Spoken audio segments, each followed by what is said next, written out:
Α Εσκασέ, την τέταρτη αγωνιστική, να δούμε τα αποτελέσματα. Κίνος Λιβανατών Ηρακλής Στίβας 65-82, Άρης Στίβας Ιταία 60-55, Αναγέννηση Μαλαισίνας Γυμναστικός Σύλλογος Κίμης 51-91, Έσπερος Λαμίας Ερμής Χηματαρίου 63-65. Θα δούμε ρεπορτάζ και από τα δύο αυτά παιχνίδια. Και ΑΟ Κίμης Ιουνικός Λαμίας 83-72. Ο Γυμναστικός Σύλλογος Κίμης είναι μόνος στην κορυφή με 8 βαθμούς. Βλέπετε και την βαθμολογία, ενώ στην επόμενη αγωνιστική θα παίξουν Ηρακλής Στίβας Άρης Στίβας, Ιταία Αναγέννηση Μαλαισίνας, Γυμναστικός Σύλλογος Κίμης Έσπερος Λαμίας, Ερμής Χηματαρίου ΑΟ Κίμης και Ιουνικός Λαμίας Κίνος Λιβανατών. Με τα δύο αυτά ρεπορτάζ ολοκληρώνουμε και την τρίτη ενότητα της εκπομπής.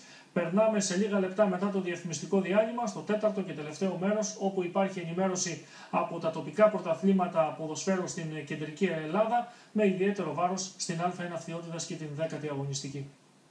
Ο Γυμναστικός Σύλλογος Κίμης πέρασε νικηφόρα και από τη Μαλαισίνα. Για την τέταρτη αγωνιστική της Α Εσκασέ πήρε το ροζ φύλλο αγώνα από την τοπική Αναγέννηση με σκόρ 91-51 και διατήρησε έτσι το αίτητο σερί του στο πρωτάθλημα. Η ομάδα έχει στόχο αποκλειστικό την άνοδο και γι' αυτό δουλεύουμε επί καθημερινής βάσης. Είμαι πολύ ευχαριστημένος από τα παιδιά, δουλεύουμε πολύ σκληρά κάθε μέρα. Σήμερα παίξαμε για 25 λεπτά πάρα πολύ καλό μπάσκετ, αλλά έπρεπε να παίξουν όλα τα παιδιά. Λίγο το παιχνίδι στο τέλος ξέφυγε στη σκληρότητά του, γι' αυτό και προσπαθήσαμε να προστατεύσουμε κάποιους παίχτες. Η Μαλαισίνα είναι ανταγωνιστική, νομίζω ότι είναι αδική το 0-4 που έχει ξεκινήσει και της εύχομαι καλή συνέχεια, γιατί η Μαλαισίνα είναι παραδοσιακή δύναμη της Εσκασέ στο μπάσκετ. Εμείς δουλεύουμε επαγγελματικά, στόχος είναι η άνοδος και πιστεύω παιχνίδι με παιχνίδι να παίζουμε όλο και καλύτερο μπάσκετ και να τα καταφέρουμε στο τέλος. Στην αντιπεραγωγή η Αναγέννηση Μαλαισίνας αγνοεί την νίκη στις 4 πρώτες αγωνιστικές του πρωταθλήματος και βασικός της στόχος παραμένει η σωτηρία της στην κατηγορία. Σίγουρα είχαμε κάποια προβλήματα στο ρόστερ. Ξεκινήσαμε αλλιώς, στην πορεία μας βγήκε αλλιώς. Κάποιοι παίχτες που για επαγγελματικούς λόγους σταματήσανε. Έχουμε παιδιά που είναι εκτός Μαλαισίνας και μαζεύονται μόνο κάθε Παρασκευή να στο να παίξουν φοιτητές. Νομίζω ότι θα βρούμε τον δρόμο μας. Η ομάδα δεν θα έχει πρόβλημα στο τέλος. Έτσι κι αλλιώς ο στόχος ήταν η παραμονή. Και αφού έχει στόχο την παραμονή, φυσικά δεν είναι το παιχνίδι της Κίμης που μπορείς να κυνηγήσεις. Το μόνο που θέλαμε ήταν από αυτό το παιχνίδι να κάνουμε μια καλή προπόνηση εν ώψη της συνέχειας του πρωταθλήματος με μια ομάδα σαφώς που έχει ξεφύγει και αυτή και η άλλη ομάδα της Κίμης. Έχουν ξεφύγει από εμάς, τους υπόλοιπους. Εμείς θα παλέψουμε με τα δικά μας τα παιδιά που έχουμε. Έτσι κι αλλιώς επαγγελματίες δεν έχουμε, μισθοφόρους δεν έχουμε.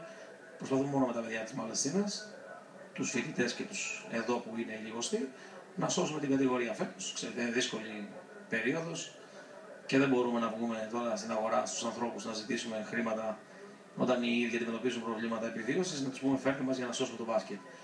Ευτυχώς και δόξα τω Θεώ έχουμε πολλά παιδιά μέσα, γιατί δηλαδή είχαμε 4 έφηβους που παίζανε που είναι στην ομάδα, στο ρόστερ.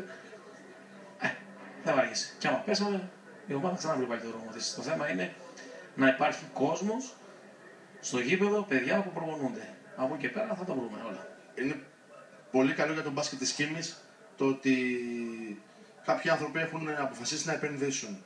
Εγώ θα μιλήσω για τη δική μου την ομάδα. Θεωρώ ότι για τον μπάσκετ της Κίμης και γενικότερα για τον ευρωϊκό αθλητισμό είναι ευλογία το ότι υπάρχει η οικογένεια Θεοδόρου και δίνει όλο αυτό το χρόνο και όλο αυτό το χρήμα για να προχωρήσει το μπάσκετ μπροστά. Η Χαλκίδα έχει ξεκινήσει και η Χαλκίδα και δουλεύει πολύ τις ακαδημίες. Γενικότερα πιστεύω ότι σε λίγα χρόνια θα εν ευθέτω χρόνο μάλλον πραγματικά θα υπάρχει ξανά άνθηση στο χαλκιδαίκο μπάσκετ και δει στο ευρωϊκό με την παρουσία της δικιάς μου ομάδας τουλάχιστον σε εθνικές κατηγορίες.